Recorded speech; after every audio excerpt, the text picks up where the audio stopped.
జై శ్రీరామ్ అందరికీ నమస్కారం వెల్కమ్ టు న్యూస్ అఖండ నేను మీ కస్తూరి శ్రీధర్ మిత్రులారా నిన్న గుజరాత్ లోని అహ్మదాబాద్ లో దేశాన్ని మొత్తం కూడా విషాదంలో ముంచినటువంటి ఘోరమైన విమాన ప్రమాదం జరిగినటువంటి విషయం మీకు అందరికి కూడా తెలిసిందే ఈ ప్రమాదంలో బాధితులకు సాయం అందించేందుకు మన ఆర్ఎస్ఎస్ స్వయం సేవకులు మరొకసారి ముందుకు వచ్చారు మామూలుగా అయితే మన ఆర్ఎస్ఎస్ స్వయం సేవకులు ఎట్లంటే సరే అది ఎటువంటి ఇబ్బంది జరిగినా కూడా ప్రజలకు అది వరదలు రావచ్చు లేకపోతే భూకంపం రావచ్చు లేకపోతే ఏమైనా ప్రమాదాలు జరగవచ్చు అది ఏమి జరిగినా కూడా ఆయా ప్రమాద సందర్భాల్లో సమాజానికి ప్రజలకు అండగా నిలిచేటటువంటి మన ఆర్ఎస్ఎస్ స్వయం సేవకులు ఈ విమాన ప్రమాదం జరిగిన తర్వాత తమ యొక్క సేవాభావాన్ని మరొకసారి అయితే నిరూపించుకున్నారు. ఈ బోయింగ్ 787 డ్రీమ్ లైనర్ విమానం అహ్మదాబాద్ విమానాశ్రయం నుంచి బయలుదేరిన కొద్దిసేపటికే మేఘనీ నగర్ ప్రాంతంలోని ఈ మెడికోల్ ఉండేటటువంటి ఈ హాస్టల్ మీద కూలిపోవడంతో ఈ భయానక ప్రమాదం అయితే చోటు చేసుకుంది. ఈ విమానంలో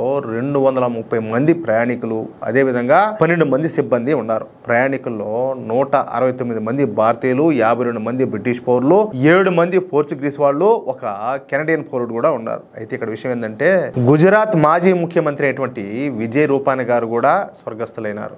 అది విషయం. సరే, ఈ మొత్తం ప్రమాదం మీద ఒకే ఒక ప్రయాణికుడు మాత్రమే సజీవంగా బయటపడినాడు. మామూలుగా మనం వింటా ఉంటాం మృత్యుంజయుడు స్వామి అని చెప్పి ఏదో మాట్లాడుతూ ఉంటారు పెద్దవాళ్ళు. ఆ విధంగా నిజంగానే అతను మృత్యుంజయుడే, లేకపోతే అంత ఘోరమైన ప్రమాదం జరగడం ఏంది, దాంట్లోంచి అతను ప్రాణాలతో బయటపడడం ఏంది, అది కూడా స్వల్ప గాయాలతో, ఏం మామూలు విషయం కాదు కదా. అది విషయం.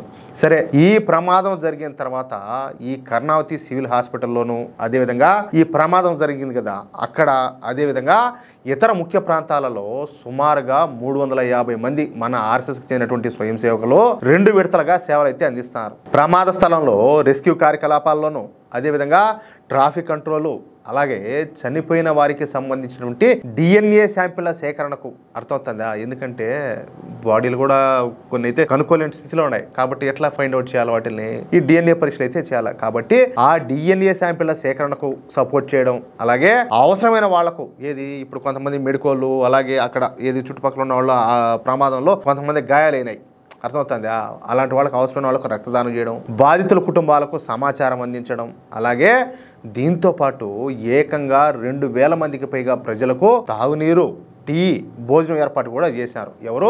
మన ఆర్ఎస్ఎస్ స్వయం సేవకులు. అర్థమవుతుందా. నిస్వార్థ సేవే ధ్యేయం అనేటటువంటి మన ఆర్ఎస్ఎస్ సిద్ధాంతానికి కట్టుబడి స్వయం సేవకులు వైద్య బృందాలకు తోడుగా నిలబడి బాధితుల కుటుంబ సభ్యులకు అండగా ఉంటూ తమ సేవలను అయితే నిర్విరామంగా నిర్వహిస్తున్నారు. అది ఆ విషయం మీరు గమనించినారో లేదో, ఆ మధ్య కేరళలో ఈ కొండ చర్యలన్నీ కూడా విరిగిపడిపోయి చాలా మంది ఎలా భూస్థాపితం అయిపోయినారు. ఆ క్రమంలో అక్కడ ఉండేది ఏ కులము ఏ మతం అనేది కూడా చూడాల. అర్థమవుతుందా. అంతవరకు కూడా ఆర్ఎస్ఎస్ గురించి చెడుగా ఉన్నటువంటి వాళ్ళంతా కూడా మన ఆర్ఎస్ఎస్ స్వయం సేవకులు చేసినటువంటి సేవాభావాన్ని, వాళ్ళు చేసినటువంటి సపర్యలు చూసి ఆర్ఎస్ఎస్ సంస్థ ఇంత గొప్పదా అని చెప్పేసి ఓళ్ళే మాట్లాడిన సందర్భాలు దాఖలాలు కూడా ఉన్నాయి.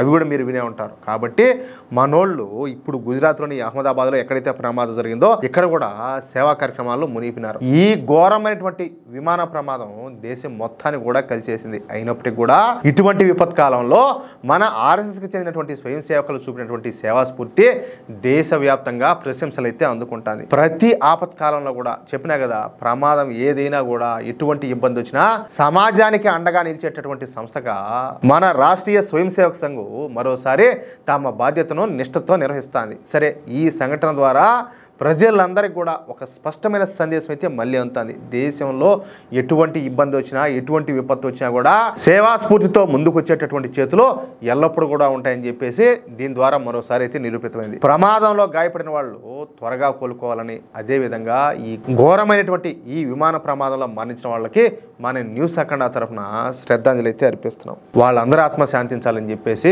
మనస్ఫూర్తిగా భగవంతుని అయితే ప్రార్థిస్తున్నా. మిత్రులారా, ఈ న్యూస్ను నలుగురికి షేర్ చేయండి. అదే విధంగా చెప్పా కదా, మీ యొక్క అమూల్యమైన కామెంట్ ద్వారా ఎవరైతే స్వర్గస్థులైనారో వాళ్ళందరికీ కూడా వాళ్ళ ఆత్మలు శాంతించాలని చెప్పేసి కామెంట్ రూపంలో తెలియజేయండి. ఇంకో విషయం ఏంటంటే, ఇంతవరకు మీరు గనక మన ఛానల్ను సబ్స్క్రైబ్ చేసుకున్నట్లయితే ప్రతి ఒక్కరు కూడా మన ఛానల్ను సబ్స్క్రైబ్ చేసుకోండి, సపోర్ట్ చేయండి ప్లీజ్. జై శ్రీరామ్, జై హింద్.